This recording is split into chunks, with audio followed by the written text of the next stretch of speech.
रवि नाम का एक आदमी था जो बचपन से ही बड़े सपने देखता था। उसे हमेशा लगता था कि जितना ज्यादा पैसा कमाएगा उतनी ही उसकी जिंदगी सुखी होगी। इसी सोच के साथ वह दिन रात मेहनत करता और धीरे धीरे काफी पैसा कमाने लगा। लेकिन जितना पैसा बढ़ा उतनी ही उसकी चिंताएं भी बढ़ने लगीं। उसे कभी सुकून नहीं मिला, मन में हमेशा बेचैनी बनी रहती थी। एक दिन उसके दोस्त मोहन ने उसे सलाह दी, रवि, तुमने बहुत पैसा कमा लिया, लेकिन कभी अपनी आत्मा की शांति के बारे में सोचा है? रवि ने सोचा कि शायद सच में उसे थोड़ा समय खुद के लिए निकालना चाहिए। मोहन ने उसे पहाड़ों पर घूमने जाने की सलाह दी। रवि पहाड़ों की ओर निकल पड़ा।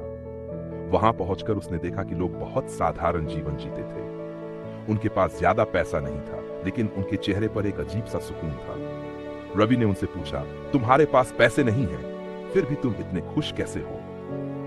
लोगों ने मुस्कुराते हुए जवाब दिया, हम अपने पास जो कुछ है उसमें खुश और संतुष्ट हैं। पैसा जरूरी है, लेकिन असली खुशी और शांति दूसरों की मदद करने और छोटी छोटी चीजों में आनंद ढूंढने से मिलती है। रवि को यह बात दिल से छू गई। वह अपने गांव लौटा और सोचा कि अब उसे भी दूसरों की मदद करनी चाहिए। उसने अपनी कमाई का एक हिस्सा निकालकर स्थानीय गरीब लोगों की मदद करने का निर्णय लिया।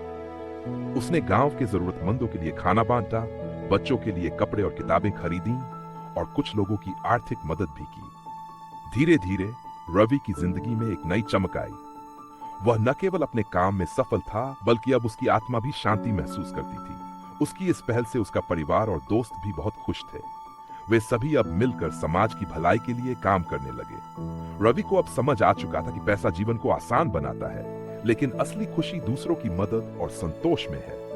वह अब खुश था, उसका परिवार भी खुश था, और सबसे बड़ी बात, उसका मन शांत था। पैसा जरूरी है, लेकिन असली सुख और शांति दूसरों की मदद करने और संतोष में है।